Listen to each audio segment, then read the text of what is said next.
নাহমাদুহু ওয়া নুসাল্লি আলা রাসূলিল কারীম আম্মা বাদ। সম্মানিত হাজরিন, আমি গুরুত্বপূর্ণ একটি বিষয় নিয়ে আপনার সামনে উপস্থিত হয়েছি। আজকে আমার আলোচনার বিষয়বস্তু হলো সূরা ফাতিহার আমলসমূহ। সূরা ফাতিহা পাঠ করলে আর সূরা ফাতিহার আমল করলে কি কি লাভ, কি কি ফায়দা। এক নম্বরে সূরা ফাতিহার খাস আমল। নির্ভরযোগ্য কিতাব আছে যে ফজরের সুন্নত এবং ফরজ নামাজের মধ্যবর্তী সময়ে এই সূরা বিসমিল্লাহর সাথে ৪১ বার তেলাওয়াত করে আল্লাহ তাআলার কাছে দোয়া চাইলে তা অবশ্যই কবুল হবে। এইরূপ আমলকারী দরিদ্র থাকলে ধনী হবে, ঋণ থাকলে ঋণমুক্ত হবে, দুর্বল থাকলে সবল হবে, সকলের কাছে সম্মান লাভ করবে এবং শত্রু ভীত হবে। সূরা ফাতিহা পড়ার কারণে শত্রু ভীত সন্তুষ্ট হবে, শত্রু তার কাছে আসবে না। ৪০ দিন একাধারে এই আমল করলে সন্তান লাভ করবে। দুনিয়া ও আখিরাতের মঙ্গলের জন্য এই আমলটি প্রচলন রাখা যথেষ্ট। যতদিন এই আমল করবে ততদিন সে আল্লাহ তাআলার বিশেষ হেফাজত থাকবে।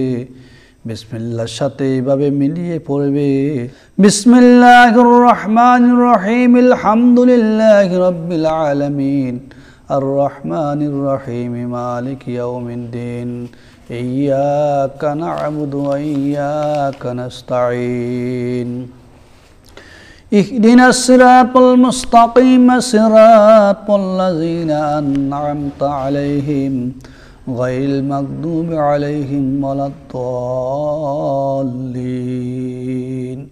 বিসমিল্লাহর সাথে এইভাবে মিলিয়ে আমরা সূরা ফাতিহা পড়ব। এক নম্বরে এইভাবে মিলিয়ে তেলাওয়াত এবং করলে আল্লাহ রহমান ও রহিম নামের সাথে তার প্রশংসা সূচক হামদ শব্দটি যোগ হয় বলে এর ফজিলত অনেক গুণ বৃদ্ধি পায়। সূরা ফাতিহার ফজিলত অনেক গুণ বৃদ্ধি হয়। ২ নম্বরে হাদিস শরীফে আছে যে এই সূরা আমলের মাধ্যমে সাপের বিষ নষ্ট হয়, মৃগী রোগ ভালো হয়।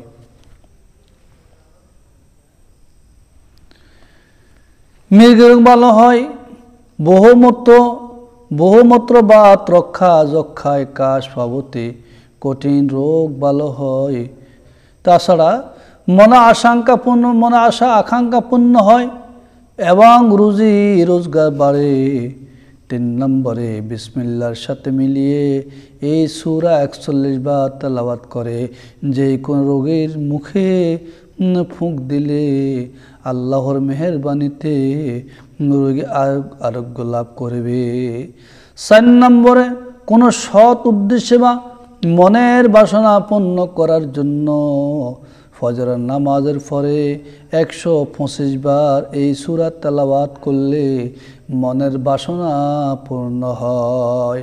৫ নম্বর হযরতে ইমামে জাফর সাদিক রহমতুল্লাহ আলাইহি বলেন যে এই সূরা বিসমিল্লাহর সাথে ৪০ বার তেলাওয়াত করে প্রত্যেকবার পানিতে ফুঁক দিয়ে জ্বরগ্রস্ত রোগীর মুখে ছিটিয়ে দিলে আল্লাহর মেহেরবানিতে জ্বর দূর হয়ে যাবে। ৬ নম্বরে প্রতিদিন ফজরের নামাজের পর একাধারে ৪০ দিন পর্যন্ত ৩১৩ বার এই সূরা তেলাওয়াত করলে যে কোনো কঠিন কাজ পূর্ণ হবে। সেই জন্য কোনো কঠিন কাজ করে, কঠিন কাজের নাম নেই বা ইচ্ছা পোষণ করে, সেই কঠিন কাজ তার জন্য সহজ হয়ে যাবে। ৭ নম্বরে প্রতি ফরজ নামাজের পর বিসমিল্লাহির রহমানির রহিমের সাথে সূরা ফাতিহা ৭ বার তেলাওয়াত করলে আল্লাহ তাআলা তার রহমতের দরজা খুলে দিবেন। ১০০ বার তেলাওয়াত করলে অতি শীঘ্রই মনের বাসনা পূর্ণ করবেন। ৮ নম্বরে সূরা ফাতিহা সম্পূর্ণভাবে লিখে এই রূপে মালিকি ইয়াউমিদ্দিন আয়াতটি ৭ বার লিখবে এবং পানিতে ধৌত করে সেই গাছের যে গাছে ফল ধরে না তাতে ছিটিয়ে দিবে আল্লাহর মেহেরবানিতে ফল ধরবে। 9 নম্বরে কিতাবে লিখিত আছে যে হযরত আলী রাদিয়াল্লাহু তাআলা আনহু মনের বাসনা পূর্ণ হওয়ার জন্য এই সূরা 5 ওয়াক্ত নামাজের পর 100 বার তেলাওয়াত করার জন্য বলেছেন। ইমাম গাজ্জালী রহমতুল্লাহ আলাইহি অনুরূপ আমল করতেন। বিখ্যাত বুজুর্গ হযরতে কুতুব শাহাবুদ্দিন স্বপ্নযোগে রাসূল করিম সাল্লাল্লাহু আলাইহি ওয়াসাল্লামের কাছ থেকে মনের বাসনা পূর্ণ হওয়ার জন্য 1000 বার এই সূরা তেলাওয়াত করার নির্দেশ পেয়েছিলেন। সম্মানিত হাজিরিন, সূরা ফাতিহার ফজিলত অনেক বেশি। এই সূরা অনেক গুরুত্বপূর্ণ সূরা, যে সূরাকে উম্মুল কোরআন বলা হয়, মানে কোরআনের মা, উম্মুল কোরআন, কোরআনের মা সূরা।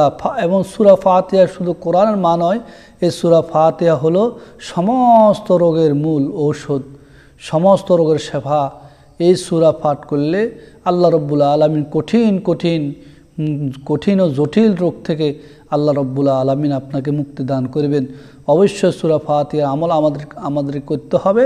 এই সূরা ফাতিহা অর্থাৎ আলহামদুলিল্লাহ রাব্বিল আলামিন, যে সূরাটা আমরা আলহামদু নামে পরিচিত, এই সূরাটি আমরা সবসময় পাঠ করব। এই জন্য আল্লাহ রব্বুল আলামিন এই সূরা তো ফজিলতপূর্ণ সূরা, যে সূরা আল্লাহ রব্বুল আলামিন প্রত্যেকটি নামাজের মধ্যে নির্ধারণ করে দিয়েছেন।